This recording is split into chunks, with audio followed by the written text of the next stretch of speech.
One of my biggest passions in life is the sport of basketball. I love to watch it and I love to play it.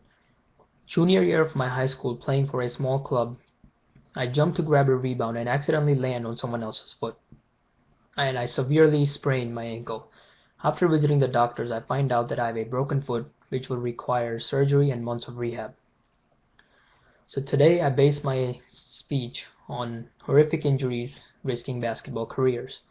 The purpose of my speech is to raise awareness of some of the most common yet horrific injuries in basketball and ways to prevent them and to treat them. Basketball is a very fun sport to play, but it can leave a toll on your body because of its physical nature. It's also a dangerous sport because it leaves almost any part of your body vulnerable to various injuries. Basketball injuries can be career-ending, leaving people crippled for life. Raising awareness of these injuries is the best way to educate people about preventing and treating them. As I stated, I've experienced a very bad basketball-related injury, and it's one of the reasons why I chose this topic.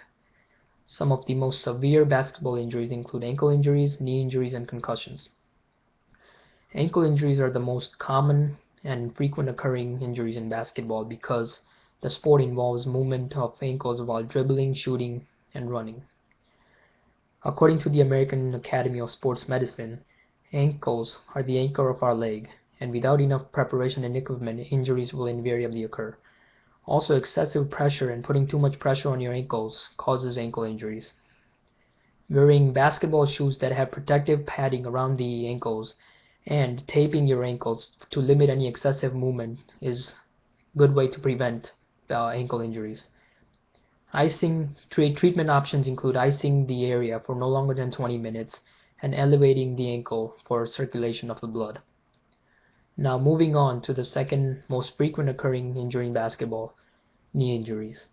Most knee injuries in basketball occur from knee-to-knee collisions, which could rupture or break the ACL in our knee. According to Dr. James Naismith, basketball requires extensive stop-and-go maneuvers, which put the ligaments of menisci at risk. Prevention options for knee injuries include direction and speed changing exercises, and it may sound simple, but stretching your knee in various directions before the game has proven to limit knee injuries. Lastly, I will discuss the worst injury in basketball, which is concussions. Concussions are considered to be the most dangerous injury in basketball because there is no way to prevent them. Unlike football or baseball, basketball players aren't allowed to wear helmets, which takes away the protection from the head. It's typically caused by head-to-head collisions in most sports, but since there is no protection in basketball, concussions could occur from anything. Injuries are part of the game, and really any sport, but it's important to educate people about the dangers of sports-related injuries. The way I broke my foot was more of a freak accident, but the game of basketball shows no mercy, and an injury can happen at any moment and at any instance. I'm not trying to scare people away from the game of basketball by telling them about these injuries. I'm simply making them aware of them so they know how to prevent them from happening and treat them correctly.